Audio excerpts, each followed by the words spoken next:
तैयार हैं वचन के लिए? Amen. Praveen, don't do too much. वचन सुनिए ध्यान से, क्योंकि वचन में जीवन है। ठीक है? आज आप यहां से फ्री होके जा रहे हैं यीशु के नाम में।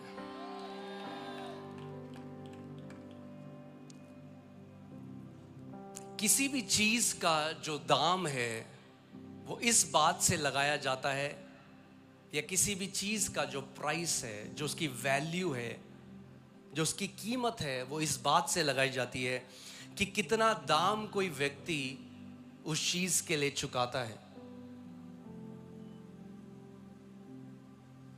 मैं यहां पर किसी धर्म, किसी संप्रदाय का प्रतिनिधि बनकर नहीं आया हूं। मैं यहां ईसाईयत को रिप्रेजेंट करने नहीं आया हूं। मैं यहां मसीह यीशु का एक दास होकर आपको उसके वचन से बताने के लिए आया हूं। क्योंकि जितने खोए हुए बाकी लोग हैं, उतने ही खोए हुए आज ईसाई भी हैं।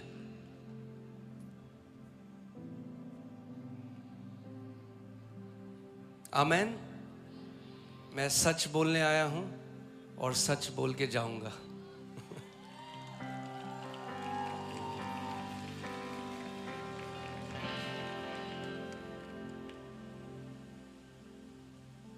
जब तक एक प्रकाशन जो सबसे इंपॉर्टेंट है, जब तक आपको यह समझ में नहीं आएगा तो बहुत मुश्किल है आपके लिए कुछ भी बाइबल को समझना। ये एक धार्मिक किताब होगी। आप सुबह और शाम एक अनुशासन के साथ एक धर्म की पुस्तक की तरह इसको पढ़ोगे और कोई फायदा नहीं होगा। और आप कहोगे कि ये क्या है, मैं सब कुछ तो करता हूं, क्यों मेरे जीवन में कोई फर्क नहीं है। मैं प्रार्थना करता हूं, मैं दशवांश देता हूं, मैं सब कुछ तो करता हूं। और आप जानते हैं ये सब कुछ जो फरीसी थे वो भी करते थे। जो फरीसी लोग थे वो उपवास करते थे हफ्ते में 3 बारी, बिना फेल, बिना रुके हफ्ते में 3 बारी उपवास करते थे। यीशु मसीह ने कहा वो जीरे का, सौंफ का, इनका भी दशवांश देते थे, मगर परमेश्वर को नहीं जानते थे।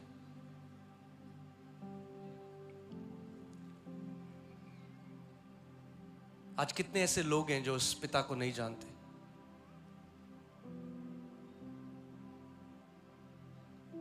और यीशु मसीह उस पिता को प्रकट करने के लिए आया।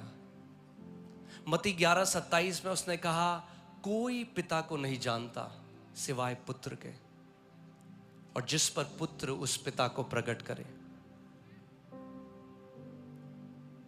अगर आप इस सत्य को नहीं जाने, यीशु कुछ ऐसे यहूदियों से बात कर रहा है जब उसके ऊपर विश्वास करने लगे, वो यीशु के ऊपर विश्वास करने लगे। जैसे आप में से कई लोग यहां पर यीशु पर विश्वास करते हैं।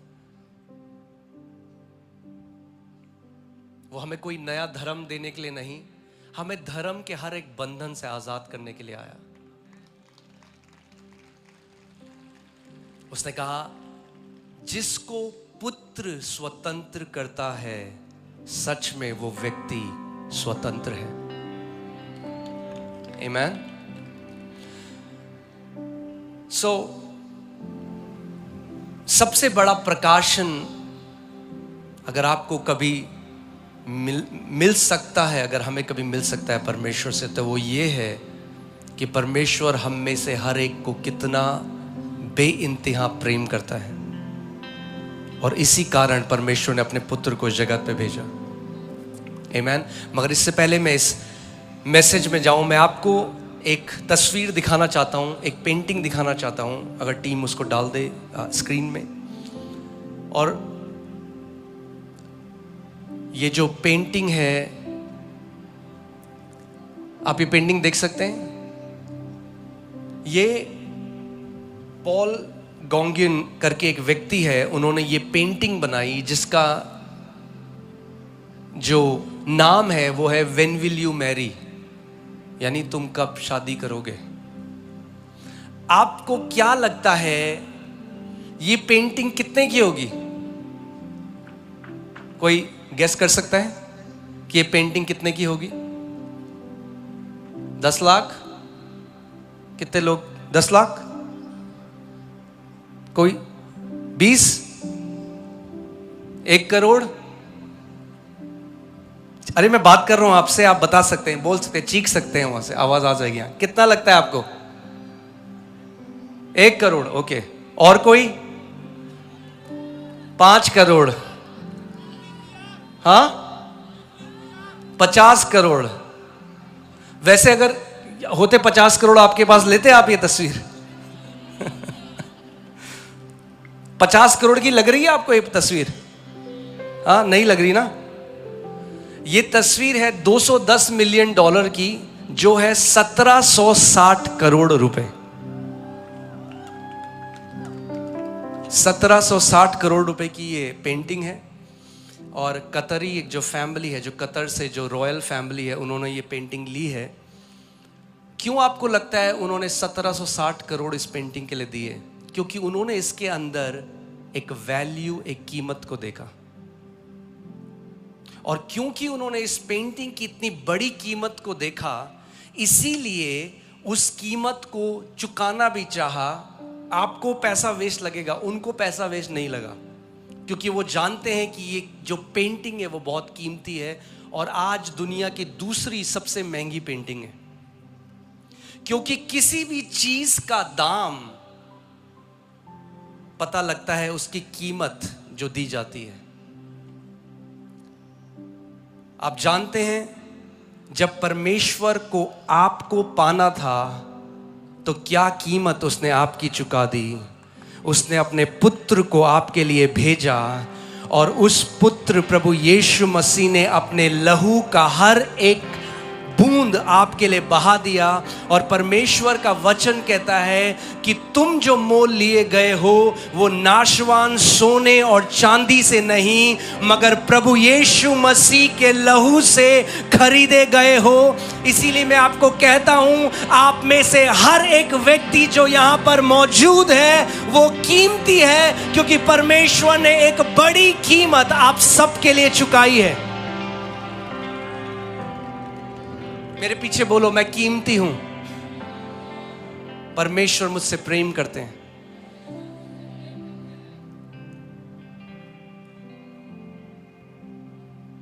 मेरा जीवन तब बदलना शुरू हुआ जब मैंने धर्म से बाहर आकर उस परमेश्वर के प्रेम को जाना। क्योंकि जहां धर्म है वहां ऊंच और नीच है। मेरा धर्म बड़ा, तेरा धर्म छोटा, वहां लड़ाइयां हैं।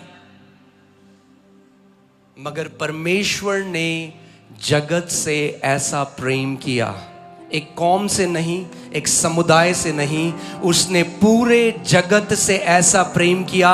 हिंदुओं से, मुसलमानों से, ईसाइयों से, सरदारों से, जैनियों से, अफ्रीकन से, चाइनीज से, इजिप्शियन से, अमेरिकन से, नॉर्वेजियन से, हर एक व्यक्ति से परमेश्वर ने इतना प्रेम किया कि उसने अपने इकलौते पुत्र को जगत के लिए दे दिया, ताकि जो कोई उस पर विश्वास करे वो नाश ना हो परंतु अनंत जीवन पाए।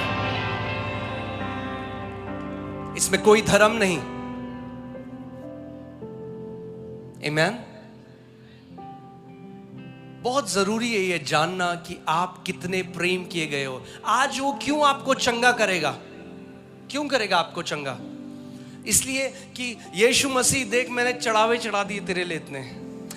ये जो लेन देन है ना, हमें बंद करना है परमेश्वर के साथ, क्योंकि उससे कुछ खरीद नहीं सकते। अपने पड़ोसी को बोलो, तुम परमेश्वर से कुछ खरीद नहीं सकते। फिर से बोलो, तुम परमेश्वर से कुछ खरीद नहीं सकते। जो बाइबल कहती है, हर एक उत्तम दान और वरदान, हर एक उत्तम दान यानी गिफ्ट वो होता है जिसके लिए आपको कीमत चुकानी नहीं पड़ती। अगर आपको कीमत चुकानी पड़े तो फिर वो गिफ्ट नहीं रहा, वो मजदूरी है। उद्धार हमें मजदूरी करके नहीं मिला। बाइबल कहती है उद्धार परमेश्वर का दान है और उसने सेत मेत में हमें दिया है। आमीन। मैं आपको बता रहा हूं, आपका प्रार्थना करने का तरीका बदल जाएगा, आपका वचन को पढ़ने का तरीका बदल जाएगा, आप एक जयवंत योद्धा की तरह जीने लग जाओगे। जिस दिन आपको पता लग गया कि स्वर्गों और पृथ्वियों को बनाने वाला, इन करोड़ों नक्षत्रों को बनाने वाला वो परमेश्वर आज मेरा पिता है, वो मुझे बेटा और बेटी कहता है, क्योंकि वचन यूहन्ना 1:12 में लिखा है, जितनों ने उसे ग्रहण किया परमेश्वर ने उन्हें अपनी संतान होने का अधिकार दिया। वे जो मांस और लहू से, मनुष्य की इच्छा से नहीं परंतु परमेश्वर से उत्पन्न हुए हैं। आमेन, हालेलुया। आप आज बदल के घर जा रहे हो। बहुत सारी कहानियां परमेश्वर इस जगह में बदल रहा है यीशु के नाम में।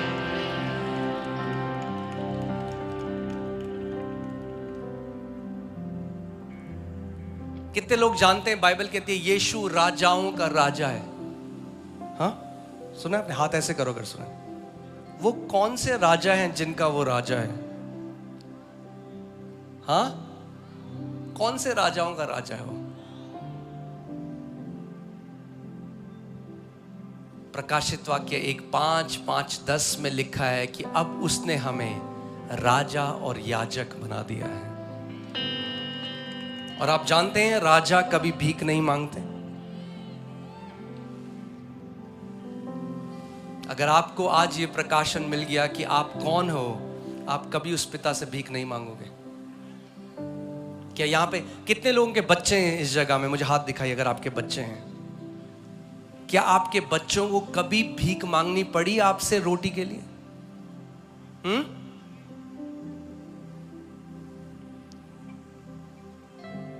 प्रभु यीशु मसीह ने कहा, जब तुम बुरे होकर, जब तुम असिद्ध होकर अपने बच्चों को अच्छी वस्तुएं देना जानते हो, तो उससे कितना गुना ज्यादा परमेश्वर अपने बच्चों को अच्छी वस्तुएं देना जानता है।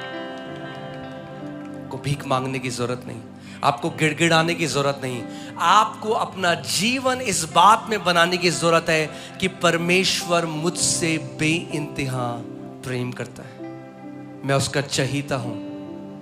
मैं आपको एक कुंजी दे रहा हूं आज। आपको कभी प्रार्थना नहीं करनी पड़ेगी परमेश्वर के फेवर के लिए कि प्रभु मेरे ऊपर तू अपनी कृपा दृष्टि बना, मेरे ऊपर फेवर कर।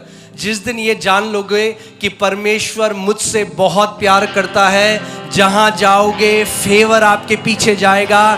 दाऊद कहता है, करुणा और भलाई सदा मेरे पीछे होती रहेगी। Goodness and mercy shall follow me all the days of my life. Amen. यानी जहां आप जाओगे परमेश्वर की कृपा आपके पीछे जाएगी, उसकी भलाई आपके पीछे जाएगी, उसका फेवर आपके पीछे जाएगा।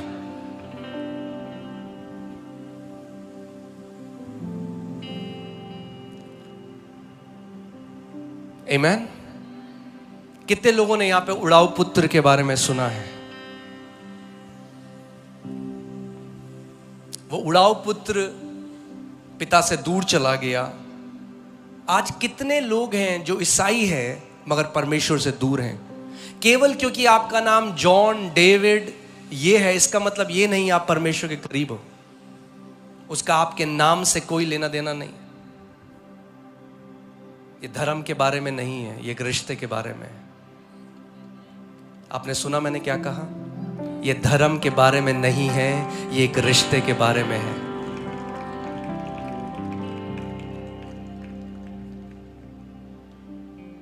वो उड़ाऊ पुत्र वापस आया, वो बेटा था जब घर से बाहर गया। और आज कितने सारे बेटे हैं जो बाहर हैं, और अगर आप मेरी आवाज सुन रहे हैं और आप उस परमेश्वर से दूर हैं, वो आज भी आपका इंतजार कर रहा है। बाहें फैलाए, आपको केवल पलट कर उसके पास जाना है। जिस दिन वो बेटा घर वापस गया, उसका पिता उसका इंतजार कर रहा था बाहें फैला के। उसने कहा, पिता मैं अब इस लायक नहीं रहा कि तेरा तेरा बेटा कहलाऊं, तू मुझे एक अपने नौकर की तरह अपने घर में रख ले। आज कितने सारे परमेश्वर के बेटे और बेटियां हैं, क्योंकि वो नहीं जानते वो कौन है, इसीलिए नौकरों की तरह रहते हैं, इसीलिए गिड़गिड़ाते हैं और भीख मांगते हैं कि शायद वो परमेश्वर कभी हमारे ऊपर दया करे।